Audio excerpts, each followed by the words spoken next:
नमस्कार दोस्तों, मैं बहुत बहुत स्वागत करता हूं आप सभी का एक बार फिर आपके अपने ही banking YouTube channel everyday banking में, जहां पे आपको अलग अलग बैंकों के प्रोडक्ट्स, उनकी सर्विसेज के साथ साथ और भी बहुत सारे महत्वपूर्ण फाइनेंशियल इंफॉर्मेशन दिए जाते हैं। और दोस्तों, बैंकों के निजीकरण को लेकर लगातार चर्चाएं चल रही हैं। जब से इस बात की घोषणा की गई थी देश के आम बजट में वित्त मंत्री निर्मला सीतारमन के द्वारा कि सरकार की ये मंशा है, सरकार की ये पूरी कोशिश रहेगी कि अगले वित्त वर्ष से पहले पहले दो सरकारी बैंकों के साथ एक जनरल इंश्योरेंस कंपनी का डिसइन्वेस्टमेंट करके उसको जो है निजीकरण कर दिया जाएगा। हालांकि लोगों ने जो है उस जनरल इंश्योरेंस कंपनी को लेकर उतना इंटरेस्ट नहीं दिखाया, किसी को उतना मतलब भी नहीं है। लेकिन जब बात बैंकों की आ जाती है तो लोग जो है काफ़ी ज़्यादा परेशान हो जाते हैं, काफ़ी ज़्यादा उत्सुक हो जाते हैं ये जानने को कि क्या सरकार वाकई में इतना बड़ा कदम उठा सकती है कि किसी सरकारी बैंक में सरकार जो है अपने शेयर्स को बेचकर उसको किसी प्राइवेट हाथों में देकर उसका निजीकरण कर सकती है क्या।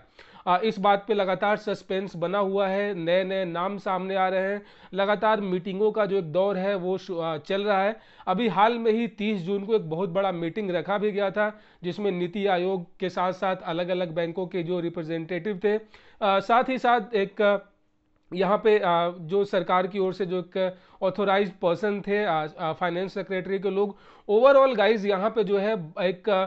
डे बाय डे एक नया सस्पेंस बन रहा है कि सरकार ने जो बैंक के जो नाम है वो कौन कौन से शॉर्टलिस्ट किए हैं, कौन सा बैंक पहले प्राइवेटाइज होगा या फिर बैंक रियल में प्राइवेट होगा या नहीं होगा, इस बात को लेकर भी बहुत ज़्यादा चर्चाएं हैं। सो दोस्तों, बहुत सारे लोग ये भी सोच रहे थे कि सरकार जो है फिलहाल अभी इसको टाल सकती है, क्योंकि बहुत क्रिटिसिज्म झेलना पड़ रहा है सरकार को। अभी जिस तरीके से कोविड में सरकार लगातार जो है चीज़ों को कंट्रोल करने में फेलियर रही है, बहुत ज़्यादा क्रिटिसाइज हो रहा है, पेट्रोल के दाम बढ़ रहे हैं, इकोनॉमी उतना अच्छा नहीं जा रहा है, तो कहीं ना कहीं लोगों में और ज़्यादा जो है गुस्सा का सामना करना पड़ेगा। इसीलिए अगले चुनाव तक हो सकता है कि सरकार जो है निजीकरण का जो उनका ये फैसला है उसको अभी ठंडे बस्ते में डाल दे, और अगली सरकार जब उनकी बनेगी तब वो इस कदम को आगे बढ़ाएंगे। लेकिन दोस्तों, इस सस्पेंस पे पूर्ण विराम उस समय लग गया जब कल मतलब कि 7/7/2021 को जब नरेंद्र मोदी की सरकार में बहुत बड़े कह सकते हैं बहुत बड़े लेवल पे मंत्रियों का फेरबदल हुआ। बहुत सारे ऐसे काफ़ी फेमस और बड़े बड़े मंत्री जो कि सिटिंग मिनिस्टर थे, उनको उनके पोस्ट से हटा दिया गया, उनको रिजाइन दे दिया गया। जिसमें जो सबसे बड़ा नाम था अपने देश के जो हेल्थ मिनिस्टर थे,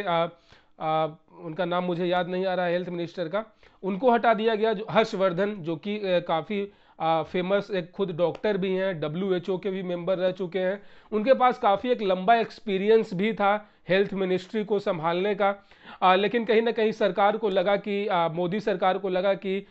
हेल्थ डिपार्टमेंट को उस तरीके से कंट्रोल नहीं कर पाए, कोविड में अच्छे से मैनेजमेंट नहीं हो पाया, जिस कारण जो है उनको उनके पोस्ट से हटा दिया गया, रिजाइन करवा दिया गया। साथ ही साथ अपने देश के कानून मंत्री रविशंकर प्रसाद जी को भी वहां से हटा दिया गया। बहुत सारे ऐसे मंत्री थे, यहाँ तक कि पीयूष गोयल जो कि इतना अच्छा काम कर रहे थे रेलवे का यूनिफिकेशन के लिए, रेलवे के डेवलपमेंट के लिए, उनसे भी रेल मंत्रालय छीन लिया गया। मतलब ये लोग ये कह रहे हैं कि जो भी नॉन परफॉर्मिंग मिनिस्टर्स थे, जो कि उस लेवल का परफॉर्मेंस नहीं दे पा रहे थे जो जैसा जो है मोदी जी का उनसे उम्मीद था, तो उन लोगों से रिजाइन लिया गया था। मतलब कि वो कहीं ना कहीं अच्छा परफॉर्म नहीं कर रहे थे। तो लोगों की नज़र यहाँ पे थी वित्त मंत्री जो है अभी फिलहाल अपने देश की सॉरी दोस्तों, मिसेज निर्मला सीतारमन। जिस तरीके से अभी अपने कंट्री का जो GDP है वो माइनस में जा रहा है, इकोनॉमी जो है लगातार डाउन जा रही है, ऐसे में लोग इस बात की उम्मीद लगाए थे कि क्या पता जो है उनके इस परफॉर्मेंस को देखकर जो है नन परफॉर्मेंस को देखकर बाकायदा मोदी जी जो है उनको उनके पोस्ट से हटा दें, उनसे भी रेजिग्नेशन ले लिया जाए और फाइनेंस मिनिस्ट्री जो है किसी और मिनिस्टर को दिया जाए। लेकिन दोस्तों, यहाँ पे आपको ये ध्यान रखना होगा कि जब भी किसी कैबिनेट के मिनिस्टर जब भी चेंज होते हैं, जब भी कोई एक मंत्री जो है वो अपना त्याग पत्र देकर उनकी जगह पे कोई दूसरा मंत्री आता है, तो एक लंबा टाइम लग जाता है उनको जो है उस परिवेश में ढलने के लिए, जो भी अभी योजनाएं चल रही हैं उसमें उनका एक बैकअप बनाने के लिए, चीज़ों को समझने में ही कम से कम 2-3 महीने का समय लग जाता है। ऐसे में फाइनेंस मिनिस्ट्री किसी और को ना देकर निर्मला सीतारमन को के साथ ही आगे कंटिन्यू करने का ये जो फैसला है मोदी सरकार का, ये कहीं ना कहीं जो है इस बात को साबित करता है कि सरकार की जो मंशा है, स्पेशली अपने देश में फाइनेंस सेक्टर को लेकर जो भी उन्होंने घोषणाएं की थी यूनियन बजट में, वो उसको आगे बढ़ाने के बिल्कुल पक्ष में है। क्योंकि अगर इस बेसिस पे अगर मंत्रियों को हटाया जाता कि वो उतना अच्छा परफॉर्म नहीं कर रहे थे, तो मेरे ख्याल से जो है रेल मिनिस्टर जो है काफ़ी अच्छा काम कर रहे थे। यहाँ तक कि जो विरोधी हैं वो भी पीयूष गोयल की इतनी तारीफ करते हैं। बाकी मंत्रियों का तो मुझे उतना पता नहीं है, लेकिन हाँ, मैं पर्सनली जो है पीयूष गोयल जी का काफ़ी जो है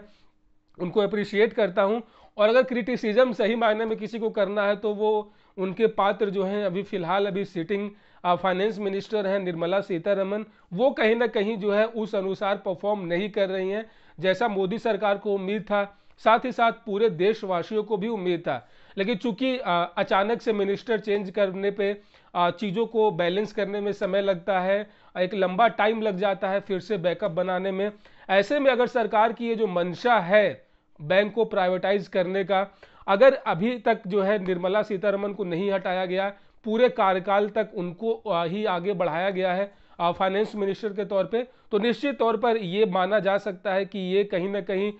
जो भी अभी काम चल रहा है बैंकों के प्राइवेटाइजेशन को लेकर, अपने देश के इकोनॉमिक बूस्ट को लेकर, जो भी इकोनॉमिक रिफॉर्म अभी अपने कंट्री में चल रहे हैं, जीडीपी पे जो काम चल रहा है, उसको लेकर जो है सरकार किसी तरीके से कोई छेड़छाड़ करने के मूड में नहीं है। वो नहीं चाहती है कि अपने देश में स्पेशली फाइनेंस सेक्टर में किसी तरीके का अभी कोई डिसबैलेंस किया जाए और निर्मला सीतारमन को हटाकर किसी नए मंत्री को as a finance minister appoint किया जाए। तो मेरे ख्याल से, और ये जितने भी जो भी फाइनेंशियल एनालिटिक्स होते हैं, जितने भी फाइनेंशियल एक्सपर्ट्स होते हैं, जो बड़े बड़े इकोनॉमिस्ट हैं, वो भी इस बात का कयास लगा रहे हैं कि ये जो है बिल्कुल इस बात को बिल्कुल आप कह सकते हैं कि हरी झंडी दिखाता है एक तरीके से कि अपने देश में जो है फाइनेंस सेक्टर में, स्पेशली बैंकिंग सेक्टर में जो सरकार जो रिफॉर्म्स करने जा रही है, जो भी प्राइवेटाइजेशन की बात चल रही है, जो भी निजीकरण की बात चल रही है, ओवरऑल बहुत सारे बैंकों पे बहुत तरह के बंदिशें लगा दी गई हैं, बहुत सारे नियम और कानून बनाए जा रहे हैं, एनपीओ को लेकर नया कानून बनने जा रहा है, मनी लॉन्ड्रिंग को लेकर बहुत तरीके का रिफॉर्म चल रहा है। तो ऐसे में ओवरऑल इन पूरे चीज़ों को देखकर अगर आप एक समरी निकालते हैं तो फाइनेंस मिनिस्ट्री का रिजाइन ना लेना ये इस बात का संकेत देता है कि मोदी सरकार कहीं ना कहीं जो है निर्मला सीतारमन का जो पूरा कार्यकाल रहा है, जो उनका एक्टिविटी रहा है, जो उनका पूरा एक